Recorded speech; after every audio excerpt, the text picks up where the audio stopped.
What is going on, Dolphins fans? Welcome back to another episode of eMiami.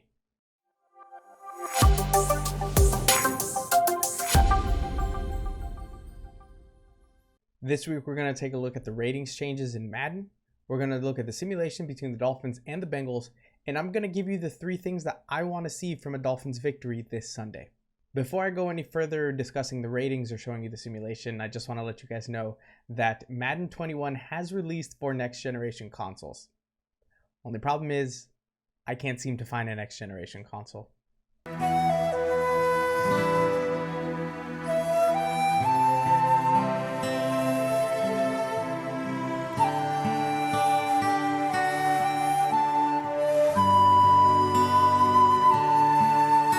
I'm really hoping that I can get a PS5 in the next couple of weeks, and maybe I'm going to have to wait till January. But once I do get my hands on that, I want to go over the Madden 21 next gen changes because it does seem like the movement has really been changed. They're trying to go for more realistic movement, and so things like the stop and go that people really liked using, and a lot of the moves to break tackles like jukes and spins have really been slowed down. And one of the biggest changes has been user player movement.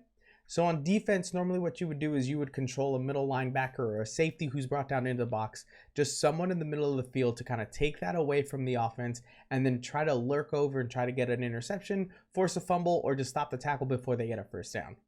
It looks like from the videos I've been watching and some of the streams I've seen on Twitch that the next generation version of the game has really slowed the user down to a point where a lot of pros and a lot of people are thinking that usering has kind of become unnecessary to do anymore.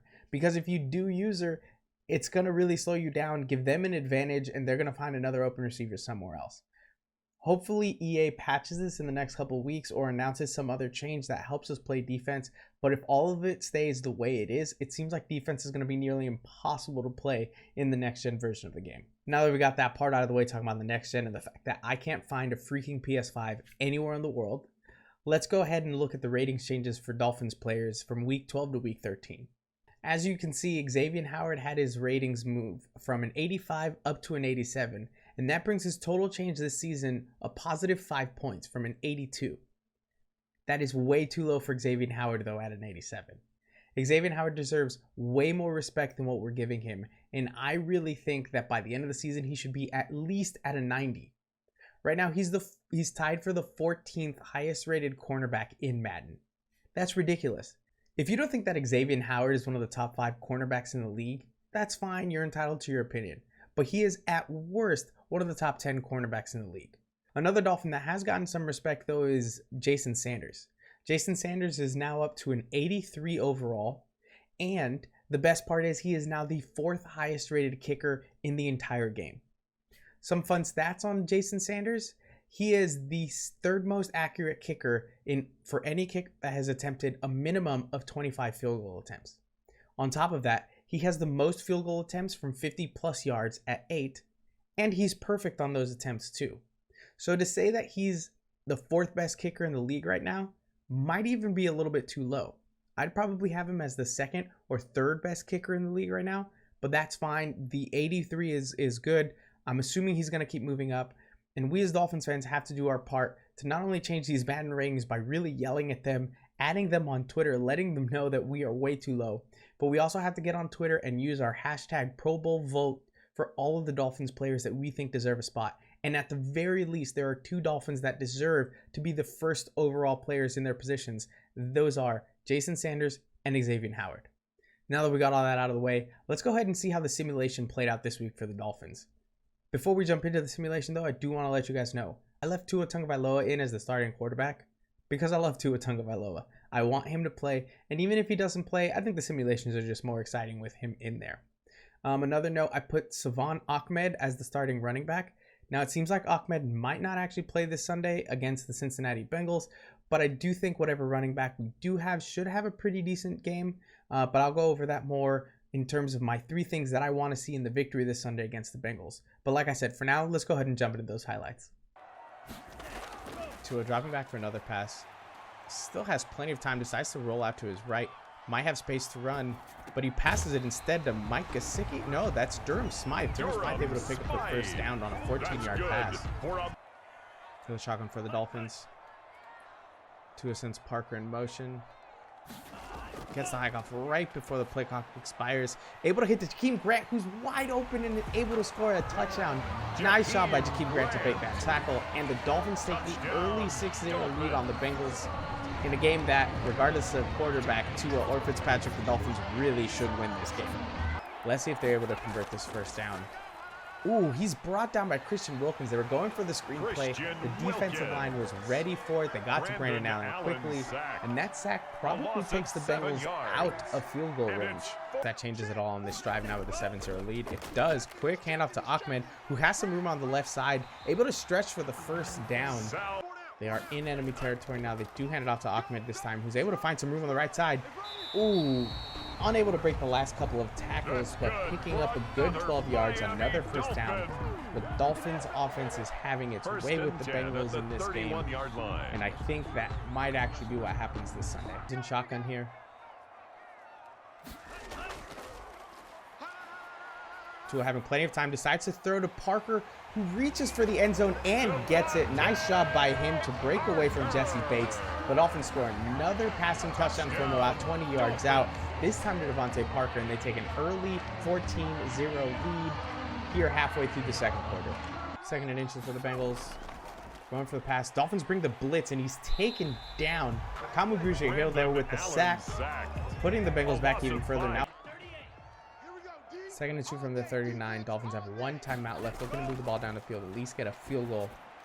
Short pass over to Jakeem Grant, who's able to break a couple tackles and take it across the 50 down to the 47.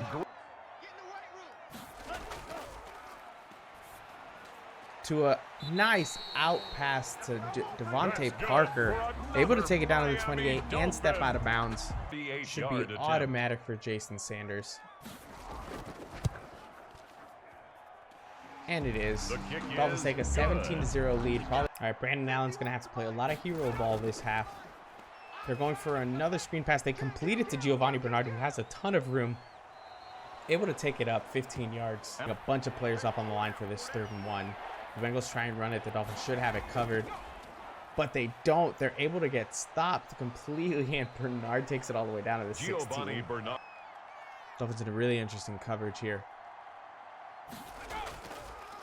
Well, Bengals run the quarterback draw, and Brandon Allen's able to take the ball in himself. Bengals score their first touchdown. Dolphins lead now down to 10 points.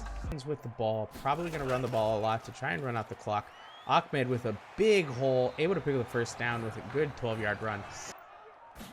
2nd and 9, Tua dropping back to pass. Finds Mike Gesicki in the middle of the field, who's able to pick up a good chunk of yardage.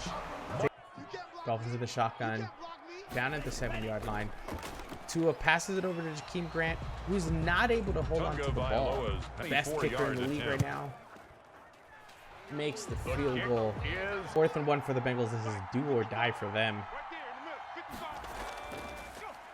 Quick pass over the middle is complete to AJ Green, so the Bengals drive stays alive. 3rd and 11. Able to complete the pass over to AJ Green, I think it was. Yeah, nice pass by Brandon Allen. Allen pressured, passes it to the tight end, who's not able to hold on. Nice pass breakup by Eric Rowe. The timeout still. More pressure. Had a wide open Drew Sample, but he just misses it due to the pressure. Taking a quick look at the stats here. Wasn't anything too crazy, but Tua did have a pretty efficient day, throwing 20 for 22 for 220 yards, 2 touchdowns and 0 interceptions.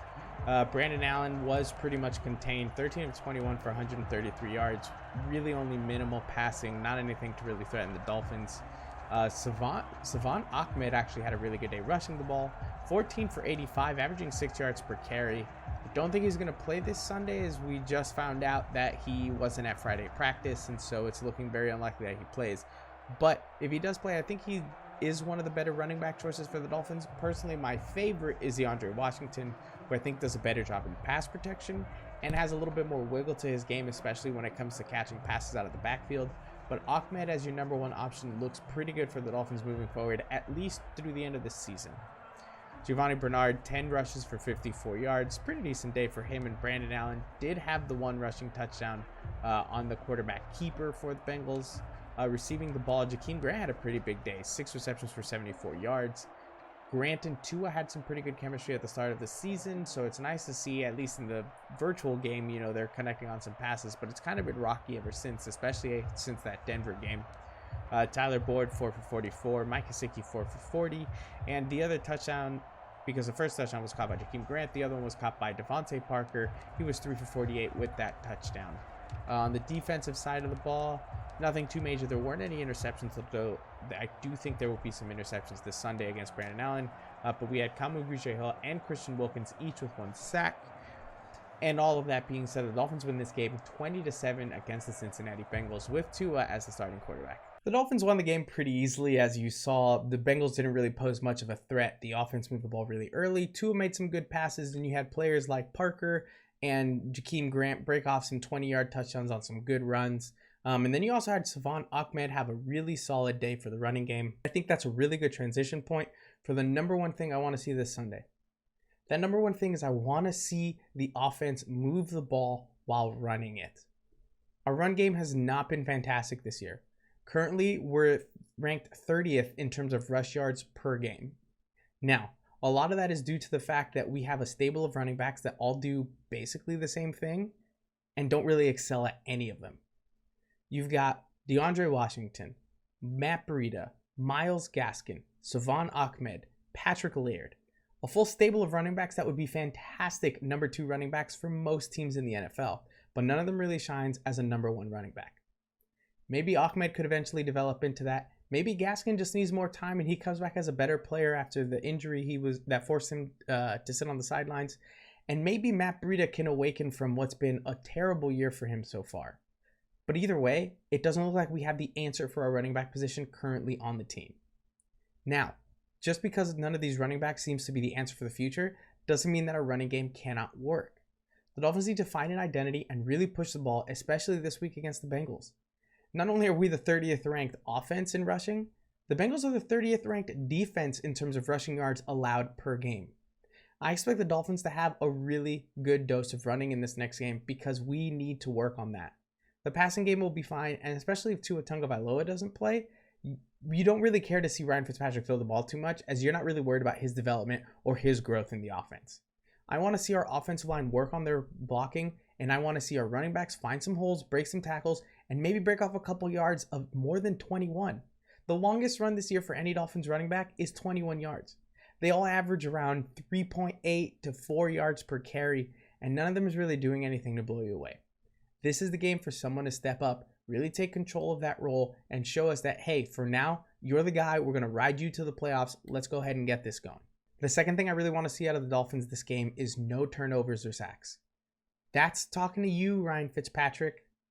Don't throw an interception when there's no need to.